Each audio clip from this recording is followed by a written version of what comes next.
ವಿಶ್ವವಿಖ್ಯಾತ ಮೈಸೂರು ದಸರಾ ಇಂದು 4ನೇ ದಿನಕ್ಕೆ ಕಾಲಿಟ್ಟಿದೆ. ಮುಂಜಾನೆಯ ಕಾರ್ಯಕ್ರಮ ಅಂದರೆ ಅದು ಪಾರಂಪರಿಕ ನಡಿಗೆ. ಇವತ್ತು ಏನು ಪಾರಂಪರಿಕ ಇಲಾಖೆಯಿಂದ ಪಾರಂಪರಿಕ ನಡಿಗೆ ಕಾರ್ಯಕ್ರಮವನ್ನು ಆಯೋಜನೆ ಮಾಡಿರ್ತಕ್ಕಂಥದ್ದು.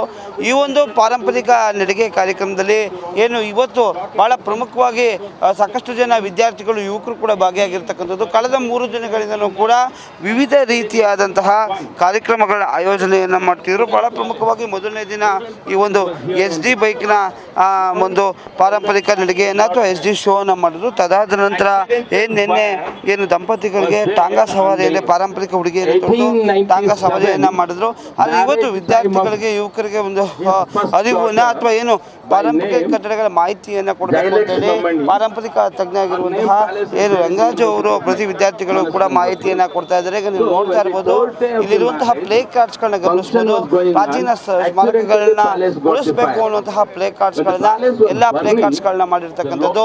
ಎಷ್ಟು ಅಂದರೆ ಯುವಕರು ಅಥವಾ ವಿದ್ಯಾರ್ಥಿಗಳಿಗೆ ಈ ಒಂದು ಪಾರಂಪರಿಕತೆ ಅರಿವನ್ನು ಮೂಡಿಸಬೇಕು ಅಥವಾ ಪಾರಂಪರಿಕ ಕಟ್ಟಡಗಳನ್ನ ಮುಂದಿನ ಪೀಳಿಗೆಗೆ ಕೊಂಡೊಯ್ಯಬೇಕು ಅನ್ನೋ ದೃಷ್ಟಿಯಿಂದ ಸಾಕಷ್ಟು ರೀತಿಯಾದ ಎಜುಕೇಟೆಡ್ ಕಾರ್ಯಕ್ರಮಗಳನ್ನ ಮಾಡ್ತಾ ಇರ್ತಕ್ಕಂಥದ್ದು. ಈ ಒಂದು ಕಾರ್ಯಕ್ರಮದಲ್ಲಿ 400ಕ್ಕೂ ಹೆಚ್ಚು ಜನ ವಿದ್ಯಾರ್ಥಿಗಳು ಭಾಗವಹಿಸಿರ್ತಕ್ಕಂಥದ್ದು. ವಿವಿಧ ಕಾಲೇಜಿನ ವಿದ್ಯಾರ್ಥಿಗಳು ಕೂಡ ಭಾಗವಹಿಸಿದ್ದಾರೆ ಹಾಗೂ ಸಾರ್ವಜನಿಕರು ಕೂಡ ಭಾಗವಹಿಸಿದ್ದಾರೆ.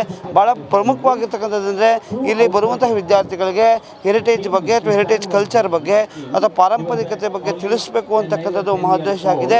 ಈ ನಿಟ್ಟಿನಲ್ಲಿ ಪ್ರತಿ ವರ್ಷದಂತೆ ಈ ವರ್ಷವೂ ಕೂಡ ಈ ಕಾರ್ಯಕ್ರಮವನ್ನು ಆಯೋಜನೆ ಮಾಡಿದರೆ. ಆದರೆ ಈ ಬಾರಿ ಈ ಒಂದು ಪಾರಂಪರಿಕ ಇಲಾಖೆಯಿಂದ ಮಾಡಿದಂತಹ ಕಾರ್ಯಕ್ರಮ ಸಾಕಷ್ಟು ಸಕ್ಸಸ್ಸನ್ನು ಕಾಣ್ತಾ ಇರ್ತಕ್ಕಂಥದ್ದು.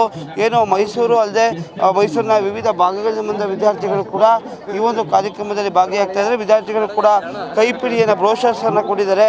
ಪ್ರತಿಯೊಂದು ಅಂದರೆ ಯಾವುದೇ ಈ ಬಾರಿ QR ಕೋಡ್ ಇರುವಂತಹ ಕಾರ್ಡ್ಗಳನ್ನು ಕೂಡ ಕೊಟ್ಟಿರ್ತಕ್ಕಂಥದ್ದು. ಪ್ರತಿ ಒಂದು ಕಟ್ಟಡದ ಮಾಹಿತಿಯನ್ನು ಸಂಪೂರ್ಣವಾಗಿ ಸಂಕ್ಷಿಪ್ತವಾಗಿ ಕೊಡುವಂತಹ ಪ್ರಯತ್ನವನ್ನು ಪಾರಂಪರಿಕ ಇಲಾಖೆ ಮಾಡ್ತಾ ಇದೆ ಅಂತ ಹೇಳ್ಬೋದು. ಕ್ಯಾಮರಾಮನ್ ಸತೀಶ್ ಜೊತೆ ಯಶಸ್ ಮತ್ತು ನ್ಯೂಸ್ ಕನ್ನಡ, ಮೈಸೂರು.